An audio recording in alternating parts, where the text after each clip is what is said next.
Nagsimula ang lahat sa eskwela, nagsama-samang 12, sa kalokohan at sa tuksuhan, hindi maawat sa isa't isa. Madalas ang standby sa cafeteria, isang barkada na kay saya. Laging may hawak-hawak na gitara, konting udyok lamang kakanta na. Kay simple lamang ng buhay nun, walang mabibigat na suliranin. Problema lamang laging kulang ang datong. Sana napunta ang panahon? Sana nga ba? Sana nga ba? Sana napunta ang panahon?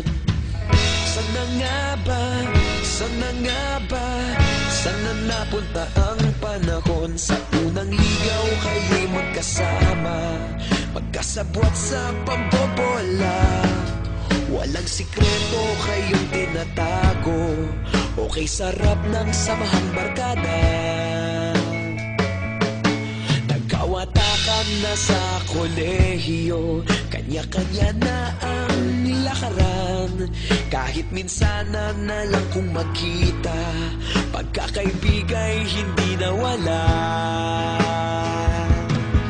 At kung saan na napadpad ang ilan, sa dating eskwela meron din naiwan. Meron pa ng mga ilang nawala na lang, nakakamiss ang dating samahan. Sana nga ba? Sana nga ba? Sana nga bang barkada ngayon? Sana nga ba? Sana nga ba? Sana nga bang barkada ngayon?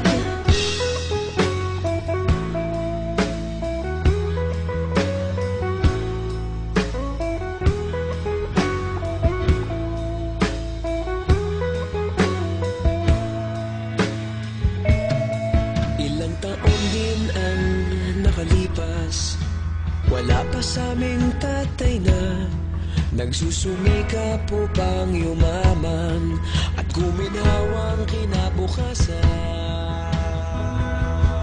Paminsan-minsan kami nagkikita, mga naiwan at natira. At gaya nung araw namin sa eskwela, pag magkasama'y nagwawala. Napakahirap malimutan ang saya ng aming samahan.